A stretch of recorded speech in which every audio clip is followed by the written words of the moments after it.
You're listening to Montreal Now with Aaron Rand and Natasha Hall on CJAD 800.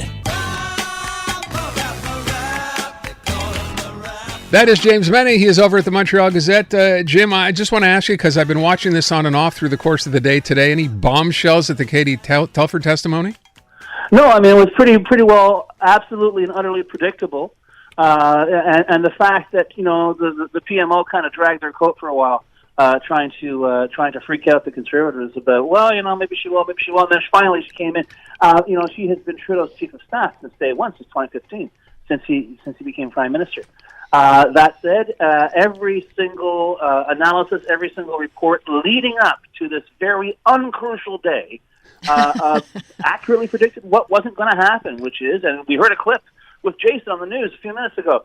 You know, I wish I could help you guys out, but a lot of what to address this particular question, a lot of it's classified, and I simply Oh, you're not able to. I see. Okay. Thank you, Jim. But here's the thing, okay? Let's take a step back from this. Let's take a look. Remember what we're talking about here. We're talking, I mean, what really has sparked this amount of interest in this testimony and this direction of demands for public inquiry are a couple of reports that are based on anonymous sources, allegedly from within Canada's intelligence community. Okay, that's fine, all right? I suspect, though, the primary objective, certainly of the Conservatives, is, you know, much the way a squirrel runs around in the fall gathering nuts for the winter. I think that the Conservatives are just trying to gather as much clip as they can for the attack ads that they'll be running at, you know, during an election at some future date.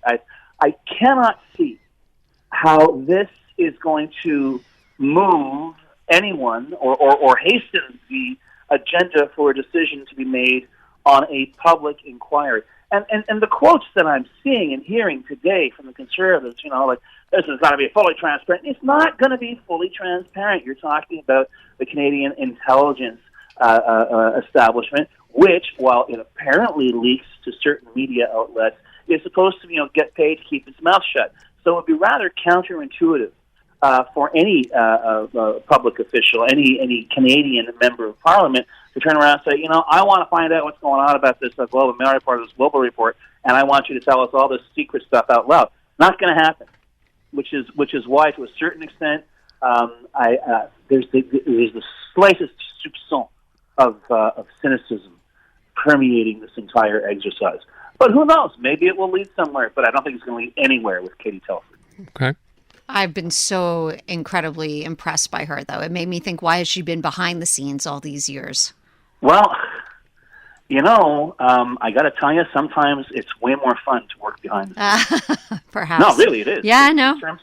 You know, putting out, you know, whether I'll be frank with you, whether it's establishing government policy or you know, setting the tone for a particular government's course. You know, yeah, don't get me wrong. I'm not, you know, dismissing the work of members of Parliament, but it's you know, the back room, the expression back room has been political for more than a century and a half. So, and there's a reason for that, because to a certain extent, certainly in most political systems, that's where all the stuff gets done. Mm-hmm. So speaking of back rooms, you have a little note here suggesting that the rumor mill has started cranking out some interesting stories about who possibly could be the next provincial Liberal leader. What's this all about? Tell. Well, I had a very specific agenda when I put that story on my list. It was basically to make Natasha's head explode, because the names that are popping out, nice there's job. a single woman there. I mean, inside the Liberals, outside the Liberals, hanging around, living somewhere in Canada right now. There is not a whiff of anything resembling a female candidate. Awesome. The buzz is, according to TVA, is that Mark Tanguay is going to jump. Okay, that's for real. The other, the sort of new buzz to it is that Frédéric Beauchemin, who was elected for Marie Bourgeois, the West Island riding, very safe Liberal riding, former Scotiabank executive, he is going to throw down for it as well. And then the rest are the usual names that we've heard bandied about. But once again, it does tell you something that, you know, I'm looking at these potential candidates, and they're all guys to no fault of their own. Well, actually, one of them is not even a provincial politician, right? Joël Lightbound is a Liberal MP. And I remember I was discussing this issue, good Lord, around the holidays with David Hortel on the show. And I think the big thing against, I'm sure Mr. Lightbound would be an excellent candidate. The thing is, he's born in Toronto, so I'm not really sure how. When we were talking about rebranding the Liberal Party, I don't think that's what they had in mind. Too much of a rebrand. No Antoine Dion-Charest in there? No. But hey, Natasha, maybe somewhere in a back room, a conversation is being had between a bunch of white guys. Well, now Natasha, throw a stick, Natasha. Find me a back room that isn't full of those guys anywhere in this country. Tell me about it. Well, Tell Quebec me politics about it. anyway. Okay. Daniel Smith aside. Look, you're also asking here, if Quebec ignores the prayer room schools debate, is it going to go away on its own? Is this now had its moment in the sun and done? Well, first he goes, I see this, because the reports come out. Oh, everyone's, PQ saying this is terrible. Secularism is going down the chutes. And he says, well, no, we should have a room, but not for one specific religion. Then the next day, after he sees the headlines, or his bosses see the headlines, he goes, no, not going to have any prayer rooms in schools at all, end of story, which is very swell. But as Minister of Education, he's going to have to issue some kind of directive making sure that does not happen, because it's certainly not in Bill 21. The entire Bill 21 is about how you dress. It's not where you sit. So far, it's been radio silence. Maybe, who knows? Maybe next week someone's going to table some cocktail napkin legislation, as I like to call it, or making an amendment to Bill 21, including prayer rooms in schools or perhaps any other government installation. But this is it, guys. They make it up as they go along, and you think after 5 years they might have been able to stop it, and they simply cannot. Every day is a new adventure. What will be top of the agenda? Yeah, what are people going to be jostling to talk about when the National Assembly resumes? Yeah, I was going to kind of ask, will there be fireworks when they finally sit down to actually govern? I would respectfully submit the fact that we lost 1,000 jobs today in Quebec is going to be top of the agenda.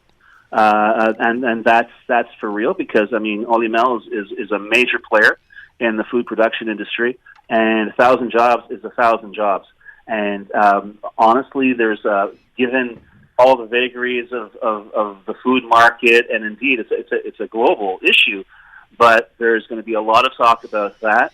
I would also suspect that given the apparent, I heard you talking to Amanda Lyon before, the apparent glitter at the end of the tunnel, maybe there'd be an attempt on the part of the government to change the tone, be a little more upbeat, be a little more optimistic about the future. But if the opposition are doing their jobs, they will come in there with, basically a cruise missile with the words Hydro-Quebec written on the warhead, and that's what they'll launch. Okay. Because you got 1.1 million households that still remember what happened last week, guys. Yeah, it's not a distant memory. And whether or not this government, which thumps its chest and snaps its suspenders and says we're going to increase capacity by 50%, can actually maintain the existing network at 100%. All right, before we let you go and you kick your weekend off, I hate to tell you, but you're going to have to throw out all that weed you've been growing, Jim. I haven't been growing weed. I'm a terrible gardener. But, it's funny, we're so distinct. Because, Quebec is the only other province in Canada, apart from Manitoba, that has banned homegrown weed. Everybody else, you're allowed to have a maximum of 4 plants per household. And the Supreme Court backed that up today. They don't say the right or the wrong of it. All they're saying is it's within Quebec's jurisdiction. Quebec had cited the issues of public security and of public health. The suggestion being perhaps that if you don't know what you're doing when you're growing your weed at home, you might inadvertently grow super weed and perhaps, transpose into another dimension. Super weed. Well, not to mention that you'd be taking all that business away from the SQDC. Oh, yeah, with 4 plants. Yeah, for sure. Yeah, but you see the numbers this week that they put out? The market really hasn't changed. It's still the same level of consumption. So much for the reefer madness argument against legalizing. Yeah, I agree. I think that market's tapped out. I don't think that's ever come back. That's not a growth business anymore, I don't think. But hey. And I don't want to sound flip, but in other news and other smaller headlines, which you may have missed, I think the Quebec police forces this week alone seized close to maybe 100,000 methamphetamine tablets in various raids. In Montreal? Really? Wow. Montreal and Quebec. Okay. Didn't see that story. No. Jim, you have a good weekend. Thank you. You too, guys. All right. Care.